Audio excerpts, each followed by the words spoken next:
Then you had it advanced more in the late 1600s, man. The tabulating machines went from that to being able to add and subtract, to add, subtract, multiply, and divide.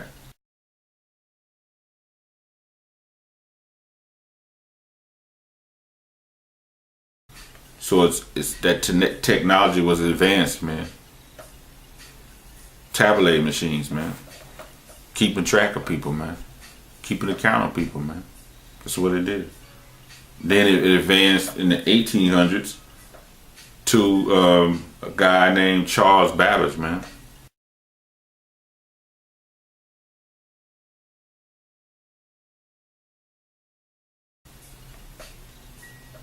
In the design of the computer, of general use computer, man.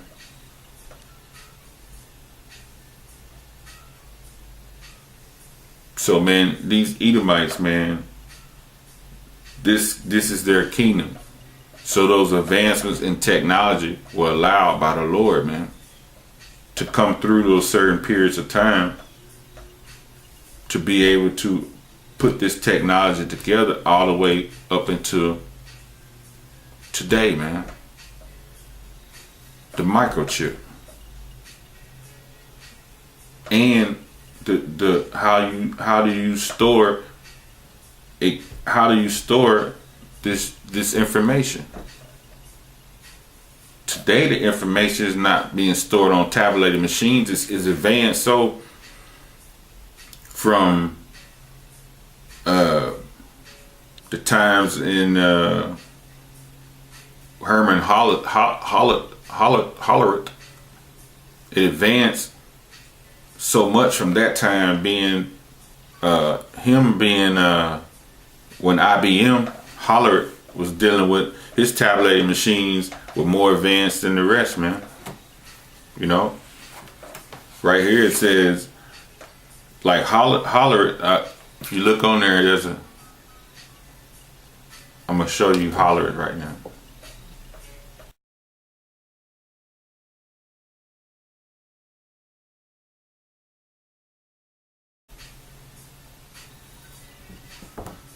See, those tabulating machines you just saw, those machines were made electrical connections to trigger and counter to record information.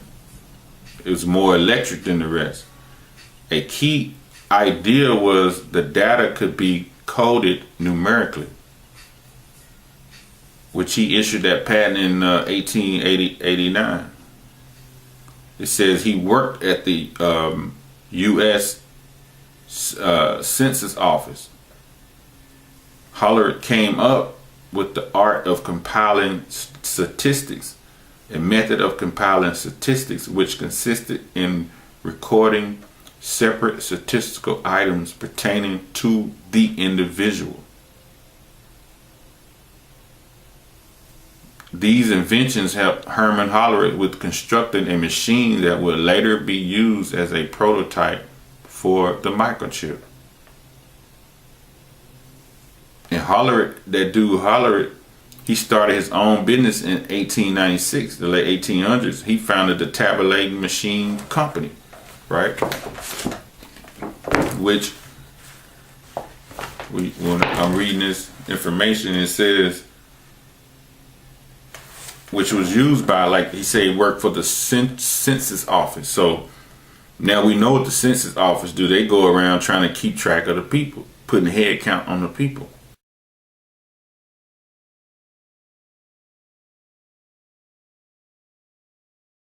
Right? Knowing where their cattle is at.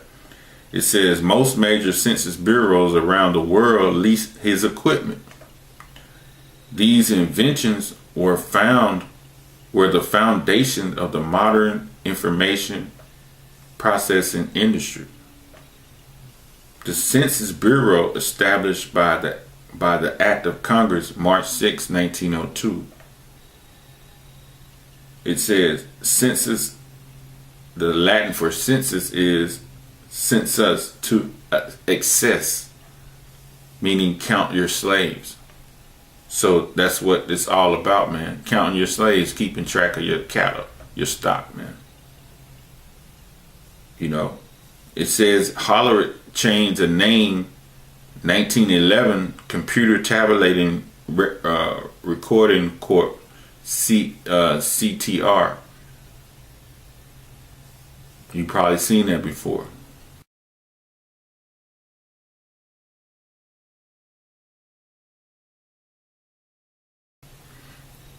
In 1924, it was changed to International Business Machines, IBM. You see? In 1935, IBM produces a 601 punch card based tabulator. Same year, the Social Security Act was signed by President Franklin D. Roosevelt.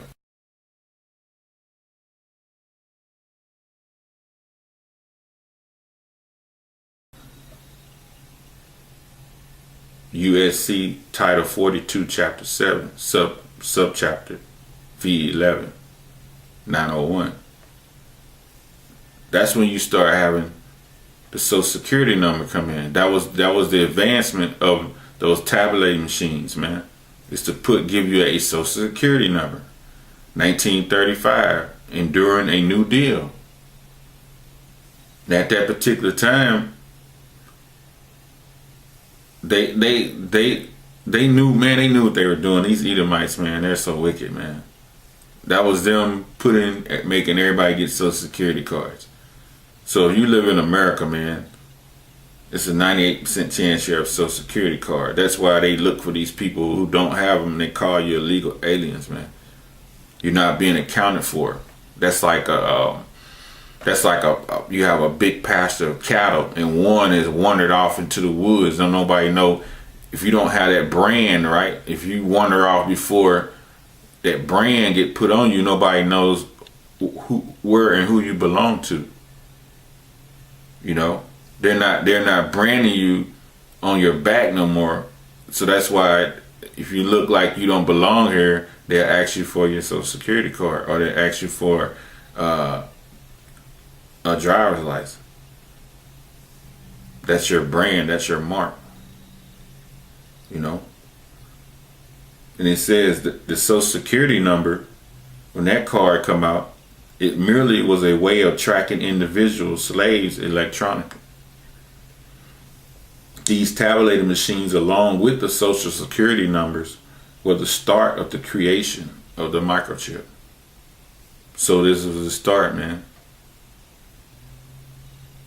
It's on paper. You know, that's it being on paper.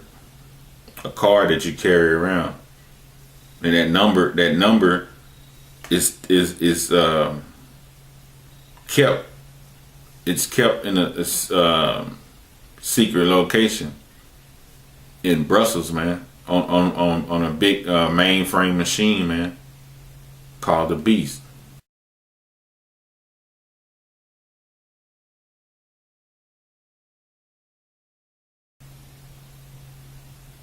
All this information is stored there, man. You know? And it says, when this technology, it was first used in Germany, the Jewish people were branded, those fake Jews, they were branded with binary numbers. That's why when you be seeing these fake Jews, they always say, I was in the Holocaust, they raise their shirt up, you'll see a number on their you'll see a number on their arm. See, all this took place in 1935, but it was experimented in Germany, like, you know. And it says, it was these fake Jews were branded with binary numbers by Herman Hollerith machines with IBM tabulators track their victims. So this was like the invention, man, of the chip, you know, the start of it, you know. And as it progressed, their technology progressed. And you had in the 1960s, you had these two Edomites, one in 61 and one in 64, Robert Norsay and Jack Kilby.